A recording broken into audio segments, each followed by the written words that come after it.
Pernahkah kamu merasa kewalahan dengan tugas kuliah yang menumpuk? Hari ini kita akan membedah sebuah kode Python untuk membuat aplikasi to-do list interaktif berbasis teks. Bukan cuma sekedar list biasa yang hilang saat laptop dimatikan, tapi kita akan menyimpannya secara permanen menggunakan database SQLite. Yuk kita bongkar cara kerjanya. Program ini dibangun menggunakan konsep OOP atau bisa disebut Object Oriented Programming. Artinya, kode dibagi menjadi dua, cetak biru atau kelas utama. Kelas pertama khusus mengurus database dan kelas kedua mengurus interaksi dengan kamu sebagai pengguna. Pemisahan seperti ini adalah praktik terbaik yang membuat kode kita rapi, profesional, dan mudah dikembangkan. Mari kita bahas kelas pertama, Database Manager. Anggap ini sebagai mesin di balik layar.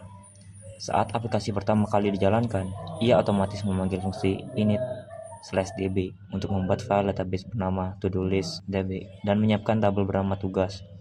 Di tabel ini, program menyediakan 5 kolom, ID, mata kuliah, judul tugas, tenggat waktu, dan status pengerjaan. Mesin ini juga punya dua senjata rahasia, fungsi execute query untuk menambah, mengubah, atau menghapus data, serta fetch query khusus untuk mengambil dan membaca data. Sekarang kita masuk ke bagian antarmuka, yaitu kelas to-do list app. Disinilah terjadinya operasi CRUD yang sangat fundamental di dunia pemrograman. C untuk create. Fungsi tambah tugas akan meminta kamu mengetikkan detail tugas lalu menyimpannya. R untuk read. Fungsi lihat tugas akan mengambil data dari database manager dan mencetaknya di layarmu dalam bentuk tabel yang rapi. U untuk update. Lewat fungsi update status tugas, kamu cukup memasukkan nomor ID tugas dan statusnya langsung berubah menjadi selesai. D untuk delete. Punya tugas yang salah input, fungsi hapus tugas siap menghapusnya secara permanen. Tapi bagaimana aplikasi ini bisa terus menyala dan tak langsung tertutup setelah kita memasukkan data? Rahasianya ada di fungsi menu yang menggunakan perulangan while true. Ini adalah jantung aplikasinya. Program akan terus-menerus menampilkan 5 pilihan menu utama dan menunggu perintah dari para penggunanya. Ia hanya akan berhenti berputar dan keluar dari program jika kamu secara sadar mengetikkan angka 5 untuk keluar. Kurang lebih codingannya seperti ini. Seperti yang dijelaskan tadi, ada yang namanya kelas Database Manager yang memiliki fungsi connections, membuat tabel jika belum ada, dan juga execute query untuk mengeksekusi bagian create, update, delete, dan juga fungsi fetch query yang dimana untuk mengeksekusi query untuk create. Selanjutnya ada kelas to-do list, yang mana ini adalah kelas utama yang mengatur logika bisnis dan antarmuka CRUD itu sendiri. Nah, yang di sini ada tambah tugas yang artinya ini adalah fungsi create, yaitu membuat. Selanjutnya ada fungsi lihat tugas yang bisa disamakan dengan konsep read, yaitu membaca. Selanjutnya ada fungsi update status yang dimana sesuai dengan konsep update dalam CRUD. Dan terakhir ada hapus, yaitu delete. Fungsi menu ini sendiri itu untuk menampilkan menu utama dari aplikasinya. Nah, di sini kurang lebih codingannya seperti ini.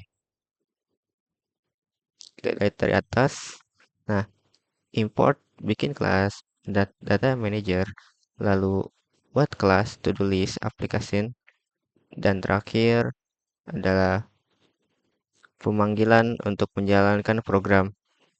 Nah, di sini kita coba testimoni dari program itu sendiri. Nah, anggap aja gini, Python dot executions to-do list .py. Nah, di sini menampilkan 5 pilihan. Yang pertama, lihat daftar tugas. Yang kedua, tambah tugas. Tiga, tandai tugas selesai. Dan 4, hapus tugas. Nah, contoh kita klik 1.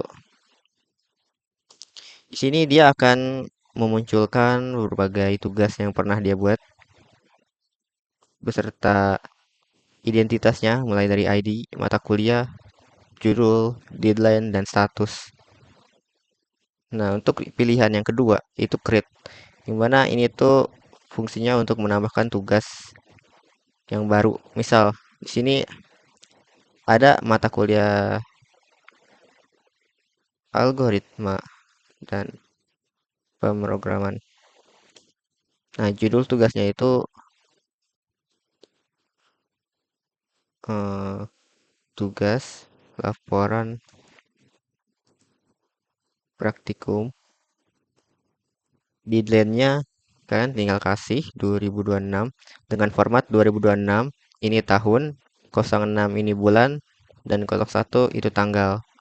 Jadi 2026 06/14. Nah, tugas berhasil ditambahkan. Kita coba ulang cek read, lihat daftar tugas. Apakah udah masuk atau belum? Nah, udah masuk nih ya. Ini kenapa ID-nya 3? Karena sebelumnya saya mencoba membuat eh, tugas, terus saya hapus lagi. Makanya dia tuh masuknya ke ID 3. Kita coba hapus cara ini dulu 3 tandai tugas update. Nah, kita tinggal klik 3. Nah, dari daftar tugas ini, mana tugas yang udah selesai? Itu update. Kalau semisal tugas Baspro, tugas UAS video itu selesai, tinggal klik ID-nya 1. Nah, maka kita lihat nomor 1, tugas Baspro selesai. Kurang lebih seperti itulah konsep update-nya. Nah, ketika ada kesalahan tugas, kita salah input tugas, kita tinggal hapus tugas itu. Caranya tinggal ketik 4, lalu hapus ID yang mau kita hapus 3. Setelah itu kita cek kembali apakah hilang atau tidak. Nah, tersisa Baspro tugas UAS video selesai. Kurang lebih seperti itulah simulasi codingannya. Dan begitulah alur kerjanya. Dengan ratusan baris kode yang terstruktur rapi, kamu sudah berhasil menciptakan asisten pribadi untuk mengatur tugas kuliahmu. Membangun aplikasi itu mirip seperti menyusun balok Lego. Jika fondasi struktur datanya kuat, aplikasinya pasti berjalan mulus. Selamat mencoba menjalankan kodenya, selamat memodifikasi sesuai kebutuhanmu, dan semangat terus kuliahnya. Sampai jumpa di bedah kode kita selanjutnya.